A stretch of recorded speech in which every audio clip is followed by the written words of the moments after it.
Hello and welcome to বঙ্গজয় বন্ধুরা, আশা করি তোমরা সবাই ভালো আছো। আজকে কিন্তু চলে এসেছি মূলত ভারতীয় দলের ফুটবল টিম যেভাবে খেলেছে গতকাল বাংলাদেশের সাথে। তোমরা দেখেছো মানালো মার্কোসের কোচিংয়ে, তো দেখে মনে হচ্ছে একেবারে লবিবাজির একটা টিম হয়েছে, তো সেই নিয়ে কিন্তু আলোচনা। এছাড়া কিন্তু ইস্টবেঙ্গলে প্রায় পাকা এক ব্রাজিলিয়ান, সে কে সেটা কিন্তু তোমরা জানবে। এবং এছাড়া কিন্তু আব্দুল রাবি, যাকে নিয়ে এই মুহূর্তে কিন্তু ট্রান্সফার মার্কেটে হই হই পড়ে গেছে। এই ফুটবলার কোন দলে আসছে, ইস্টবেঙ্গল না মোহনবাগান সুপার জায়ান্ট, সবকিছু কিন্তু আলোচনা হবে। এবং কন্নর সিল্ড তিনি কোথায় যাচ্ছেন, তো সব খবর কিন্তু তোমরা আজকে জানবে। তার আগে বলবো যে আমার চ্যানেল বঙ্গজয়কে তোমরা বেশি করে লাইক, শেয়ার আর কমেন্ট করো। আর চ্যানেলে যারা নতুন এসছো তারা অবশ্যই সাবস্ক্রাইব করে বেল বাটনটা অন করে দাও, যাতে ফুটবলের সব নোটিফিকেশন তোমরা রোজকার মতন পেতে থাকো। তো চলো প্রথমেই আছে ভারতের জাতীয় ফুটবল দলের খবর তোমাদেরকে দিই। তো দেখলে গতকাল বাংলাদেশের সাথে ভারতের জাতীয় ফুটবল দলের হতশ্রী পারফরমেন্স। গতকাল বাংলাদেশের সাথে কিন্তু অতি জঘন্য পারফরমেন্স করেছে ভারত। খেলার প্রথম অর্ধের 25 মিনিটের মধ্যে কিন্তু ভারত অন্তত 3 গোল খেয়ে যেতে পারত। বাংলাদেশি ফুটবলারদের ব্যর্থতা বলো বা বাংলাদেশি ফরওয়ার্ডদের ব্যর্থতার জন্য কিন্তু তারা গোল করতে পারেনি। প্রথম দুটি ক্ষেত্রে কিন্তু বিশাল কাইত মানে জঘন্য থেকে জঘন্যতম ভুল করেছিল, সে যাত্রায় বেঁচে যায়। একটি ক্ষেত্রে বাংলাদেশের স্ট্রাইকার এক বল বাইরে মারে এবং আরেকটি ক্ষেত্রে Subhashis Bose goal line save করে। এবং দুটি ক্ষেত্রে কিন্তু ডিফেন্সকে টেক্কা দিয়ে রাকিব হোসেনরা কিন্তু বল নিয়ে বক্সের ভেতর ঢুকে যে 1:1 সেভ করে গোলকিপার বিশাল কাইত, আমরা দেখেছি। তো গতকাল টিম যেভাবে নামানো হয়েছিল সেটা নিয়ে কিন্তু প্রশ্নচিহ্ন থেকে যাচ্ছে। আগের দিন মালদ্বীপের সাথে যে আন্তর্জাতিক প্রীতি ম্যাচ ছিল ভারতের, সেখানে 3 গোলে জিতেছিল। সেই ম্যাচে নরেশ মহেশ সিং অসাধারণ ফুটবল খেলে এবং ম্যান অফ দ্য ম্যাচ হয়। সেই নরেশ মহেশ সিংকে কিন্তু গতকাল প্রথম দলে রাখার প্রয়োজন মনে করেনি কোচ মানালো মার্কোয়েস। তিনি কি করলেন, উদান্তা সিংকে উড়িয়ে আনলেন চোট পাওয়া ব্রেন্ডন ফার্নান্ডেজের জায়গায় এবং উদান্তাকে প্রথম দলে রেখে দিলেন। এখানে কিন্তু সব থেকে বড় প্রশ্ন যে উদান্তা কি করে প্রথম দলে আসে, যার নাকি এই মৌসুমে ধারাবাহিকভাবে পারফরমেন্স ভালো ছিল না। তার সত্ত্বেও তার জায়গায় তো আরামসে ডাকে যেতে পারতো পিবি বিষ্ণু অথবা জিতেন এমএস, আব্দুল রবি, ইশাক রালতের মতন ফুটবলার থাকতে, এত ভালো ভালো উইং থাকতে হঠাৎ উদান্তাকে কেন ডাকা হলো? শুধুমাত্র এফসি গোয়ার ফুটবলার দেখে? আর কালকে টিম দেখে মনে হয়েছিল এফসি গোয়ার মোহনবাগান সুপার জায়ান্ট টিম খেলতে নেমেছে, একেবারে তাদের ফুটবলারদের দিয়ে সাজানো হয়েছিল দল। কিন্তু সেখানে কিন্তু আমরা কি দেখলাম, শুভাশিস বোস এবং লিস্টন কোলাসো ছাড়া কিন্তু পুরো টিমটা ফেলিওর। আয়ুষ ছেত্রী গতকাল কি করতে তাকে মাঝ মাঠে রাখা হয়েছিল, সুরেশ জিকসনের মতন ফুটবলার থাকা সত্ত্বেও জিকসন যেখানে দুর্দান্ত ব্লকিং করে সেই ব্লকিংটাই কালকে ছিল না। আয়ুষ ছেত্রীকে খেলানো হলো এফসি গোয়ার ফুটবলার। আমরা দেখলাম যে এফসি গোয়ার রাইট ব্যাককে নিয়ে আসা হলো। তো কি কারণে এইগুলো করা হলো? শুধুমাত্র একটা লবিবাজি হচ্ছে। আর বুড়ো সুনীল ছেত্রীকে আবার ফিরিয়ে আনা হলো। আইএসএল যতই গোল করুক, আমরা কেন সামনের দিকের কথা চিন্তা করবো না? সামনের দিকে কেন স্ট্রাইকার, আগামী দিনের ফরওয়ার্ড কেন আমরা তুলে আনবো না? তাহলে এই জাতীয় দলের কোচ হয়ে কি করতে ওই হট সিটে বসেছে মানালো মার্কোয়েস। যে আমরা লালদিন জুয়ালা, লালবি কানিয়া, যিনি নাকি গতবারের আই লিগে ভারতীয়দের মধ্যে সর্বোচ্চ স্কোরার, সুনীল ছেত্রীর রেকর্ড ভেঙে দিয়েছিলেন 16টি গোল করে। এই মৌসুমে তিনি কিন্তু 9 ম্যাচে 8টি গোল করে ফেলেছিলেন। ডেভিড এই মৌসুমে 6টি গোল করে ফেলেছেন। এই ধরনের ফরওয়ার্ডদেরকে কেন ডাকা হবে না? আর আব্দুল রাবি, ইশাক রালতে, বিবি বিষ্ণুদের মতন ফুটবলার, জিতেন এমএসদের মতন ফুটবলারদেরকে কেন ডাকা হবে না? এটা কিন্তু বড় প্রশ্ন চিহ্নের মুখে দাঁড় করে দিচ্ছে কোচ মানালো মার্কোয়েসকে। মানালো মার্কোয়েস যতই ফুটবলারদেরকে দোষ দিক, গতকাল ম্যাচ নিয়ে সবার আগে কিন্তু তার লবিবাজি টিম কিন্তু বারে বারে চোখে আঙ্গুল দিয়ে দেখিয়ে দিচ্ছে যে তার লবিবাজি টিমের জন্য কিন্তু কালকে ডুবতে হয়েছে। বাংলাদেশের মতন 185 নম্বরে থাকে একটা দলকে হারাতে পারলো না।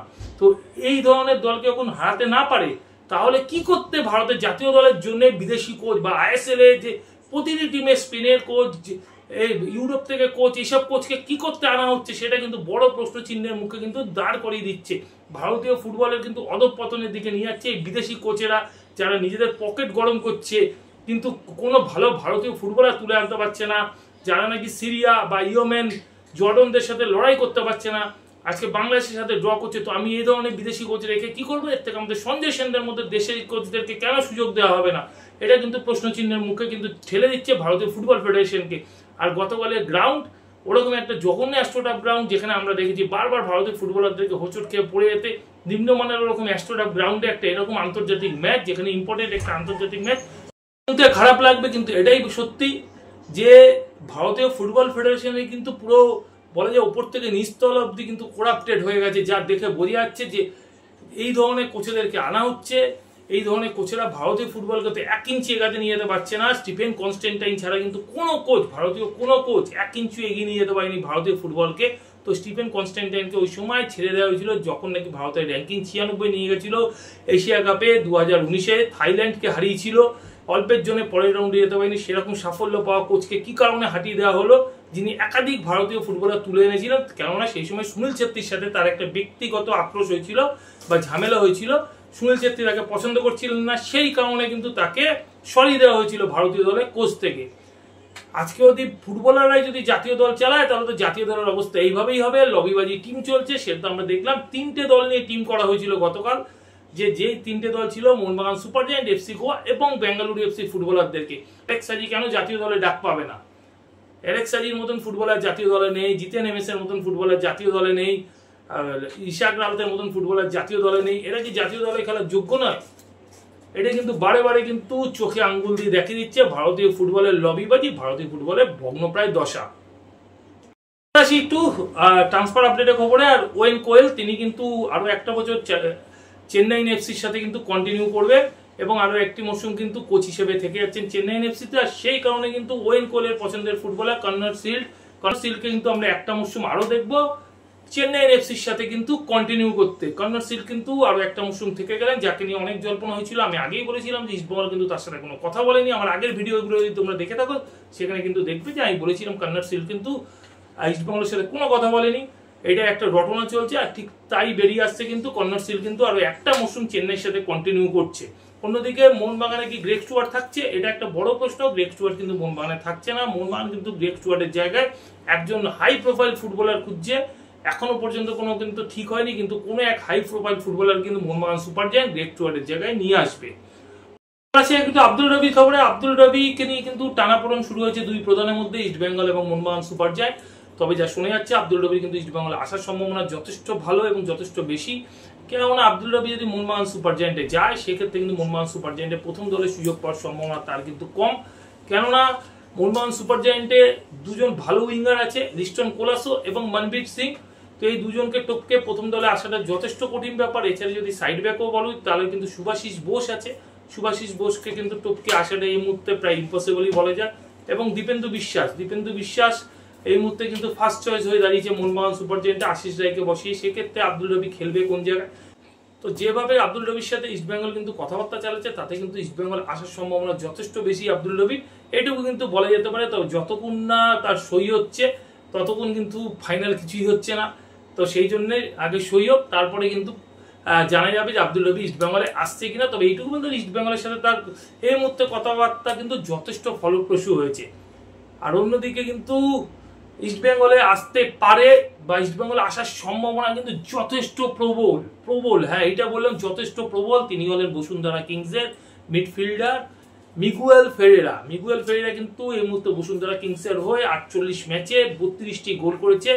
6 ফুট 2 ইঞ্চি উচ্চতা, 24 বছর বয়সী এই ব্রাজিলিয়ান। এই মুহূর্তে তার মার্কেট প্রাইস প্রায় 4.5 কোটি টাকার মতন। এবং কোচ অস্কার ব্রুজো কিন্তু এই ফুটবলারটির সাথে নিজে কথাবার্তা চালাচ্ছেন এবং কথাবার্তা যা তাতে কিন্তু প্রায় ফাইনাল হয়ে গেছে। মিগুয়েল ফেরেরা খুব বেশি অঘটন না ঘটলে কিন্তু আসন্ন মরশুমে ইস্টবেঙ্গলে সই করছে এই ব্রাজিলিয়ান সুপারস্টার মিগুয়েল ফেরেরা। তো বন্ধুরা, এখনকার মতন এই পর্যন্ত। নতুন খবর নিয়ে হাজির হবো তোমাদের কাছে পরের ভিডিওতে। যাওয়ার আগে শুধু একটাই কথা বলবো, আগের ভিডিও যারা মিস করে গেছো তার জন্য ডেসক্রিপশন বক্সে আগের ভিডিও লিঙ্ক দেওয়া থাকবে, লিঙ্ক ক্লিক করে তোমরা কিন্তু দেখে নিতে পারো। আর আরেকটা কথা বলি তোমাদেরকে, যে আমি ওই ঘুরতে গেছিলাম আর ঘোরার কিন্তু কিছু ট্যুর ব্লগ আপলোড করেছি এই চ্যানেলেই। আর আজকে কিন্তু যেটা আপলোড করেছি সেটা হচ্ছে আদিযোগী, পৃথিবীর সবচেয়ে বড় শিব মূর্তি, সেই আদিযোগীর ব্লগটা দেখতে কিন্তু তোমরা একেবারেই ভুলো না। বন্ধুরা, এখনকার মতন গুড বাই।